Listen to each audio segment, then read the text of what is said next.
Bob over at Deep Junk Garage threw out a challenge. It's a shop race car challenge. And this is a busy time of year for me. And I wasn't sure I was going to be able to take part in the challenge. But with all of the things going on in our world right now, I had a couple days off from work. That's it. I'm actually going back. When you see this video, I will have been back at work already, just like normal. Who knew accounting? Yeah, that's what I do. I'm an accountant.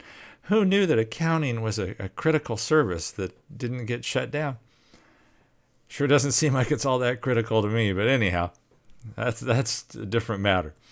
So I did have a little bit of time, so I was able to jump on this challenge, which made me really happy.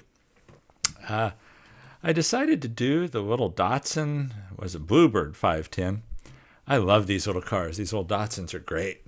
I haven't done one before. I've got a few that I've wanted to work on, but I thought this would be perfect for my personal shop car. I could see this thing in the shop. So I wasn't sure exactly what I was going to do with it, but there was one thing I knew I had to do.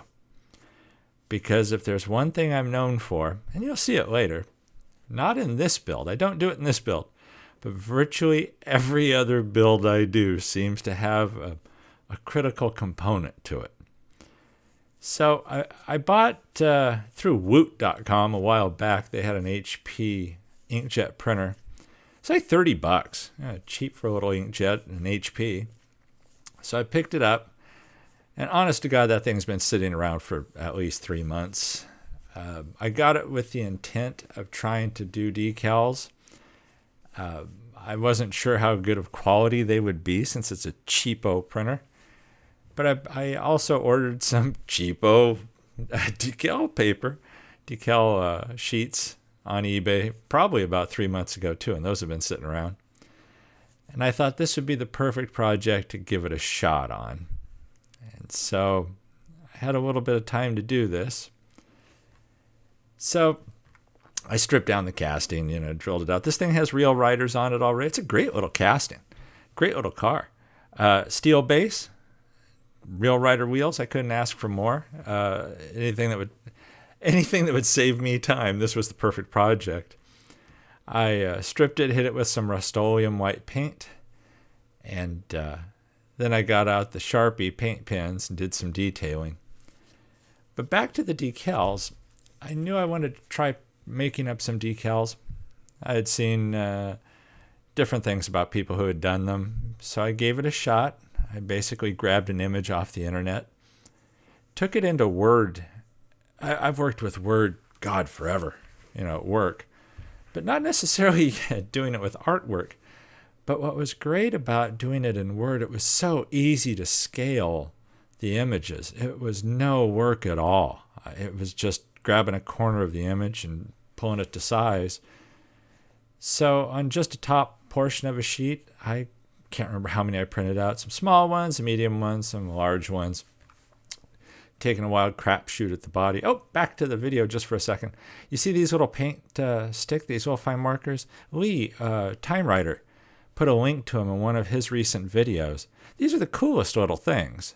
I'm going to need to get used to them, but they're really nice to work with. It's a little finer, at least these are a little finer than the tip of the toothpick, and I just need to get some practice in with them. But these things are inexpensive.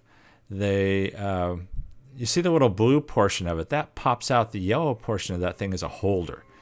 So it gives you a little bit longer body that you're hanging on to. So I paint some details on this thing using Citadel paints and the Sharpie markers. But back to the decals. I'm all over the place right now. Maybe you can tell my mind is going a million miles an hour right now. So back to the decals. Word made it exceptionally easy to scale the images. And so printed them out on plain white paper to see what they looked like. Thought they turned out pretty well. So then I printed them on the decal paper. And I was shocked. it actually works. One thing I had read was that you needed to coat it with clear gloss paint, excuse me, to seal in the ink on the inkjet printing on those sheets of decal paper. And at first, apparently I underestimated how much clear you needed to put on there because the first one or two I tried, the ink started to bleed a little bit. Also, I don't think the decal paper that I was using was all that good because it just seems exceptionally thick. And maybe all of the ones you print yourself are that way. But I'll have to try some others at some point. Lord knows, I think I have 20 sheets of it, and I used maybe 2 inches of one sheet that's 11 inches long. So I probably have a lifetime of paper already for these things, but when it runs out, I'll try something else. Now, I used the decals that I created on this, and I also used some that I had on hand for the numbers. I didn't bother printing the numbers. Those, I think, were from HHW Customs out of, I think, LA. I think that's where he's at. I bought them off the internet a while back. I don't make you suffer through watching me do all these decals because the numbers went on exceptionally easy. They were just really high quality, exceptionally thin decal. The clear stock was very thin. I'm probably doing those in about as awkward of a manner as possible. But the 35, which that number was carefully selected because it's what I had,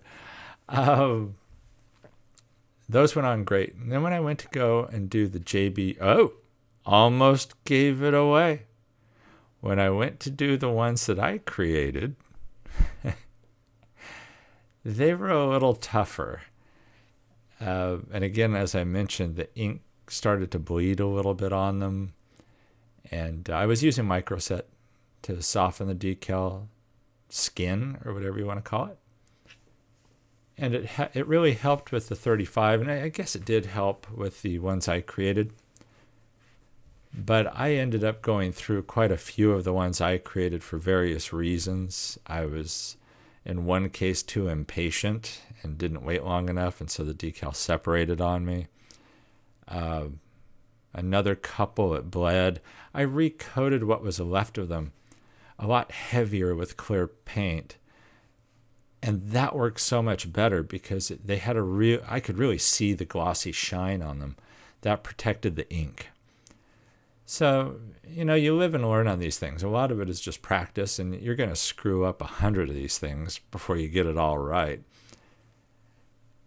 So, I created this design that I wanted on here, and hopefully you'll see it here in a second. Yeah, here you go. I don't know how good your vision is, and that car's pretty far away, but I think some of you can probably make out that logo already.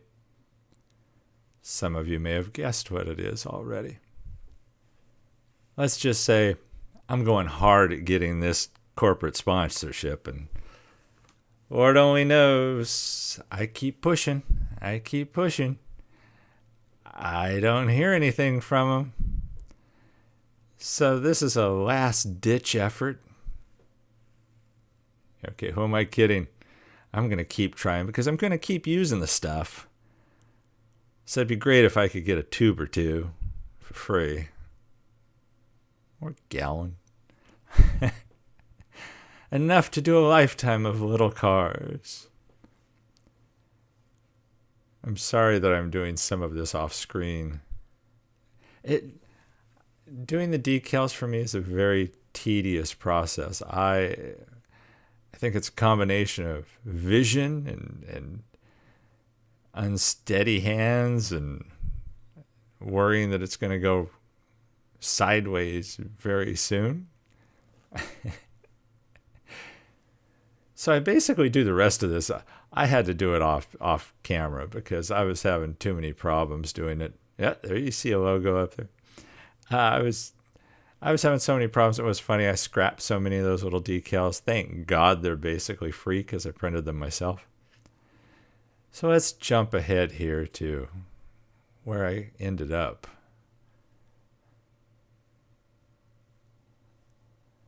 Yeah, there we go. I only put one sponsor on the car in several places on the car. For those of you that can't quite make it out, yes, that is the JB Weld logo. If any representatives of JB Weld are watching, please notice how great they look on that car. It's a great looking logo. Cutting away from that, yes, I dipped the windshield in gauzy because I always dip the windshield in gauzy. Turned out really well. This stuff it works. It turns even a brand new windshield absolutely beautiful. And it's not like you need to then like do anything to the windshield if unless it's in really bad condition. The gauzy really does sharpen it up, takes out any little slight imperfections without you really doing anything. It just smooths it out, fills it in. No complaints. But it is important to wick off all the excess. Otherwise, you can get a really wavy looking windshield. I think I've mentioned it before. You've probably heard it 100 times. This stuff is thicker than like the Pledge floor polish. So there we have the pieces. Let's throw this bad boy together.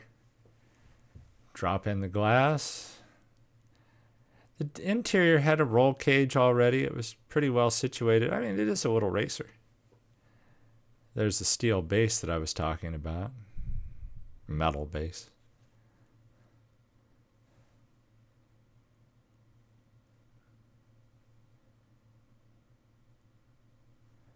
I didn't change the real riders. I really like how this car looked out of the gate. All I was doing was changing it over to mine, to the JB Weld team car.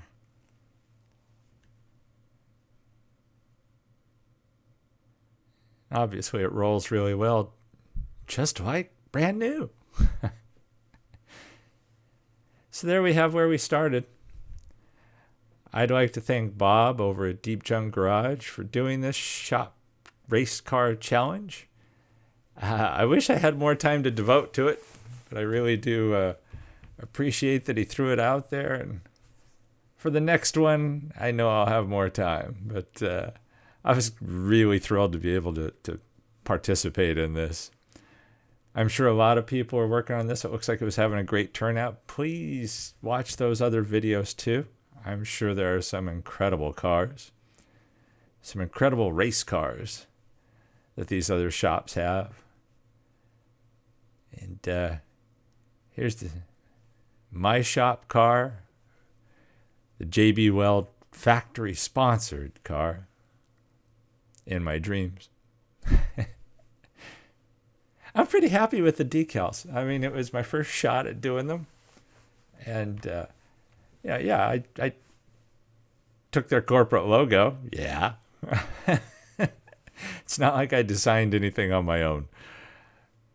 But heck, it's free advertising for them too. So I started to I had some little Krager stickers that I started to throw on there, and that seemed totally inappropriate to throw on a little Datsun. And then I had Bondo. I found a couple tiny Bondo decals that I had in my junk bin. I thought about throwing those on, but I thought they might detract from the theme of this car. So, hey everybody, thanks for watching. Stay tuned for more videos. Stay healthy out there, everybody. It's a crazy world, but we're going to get through it. Take care.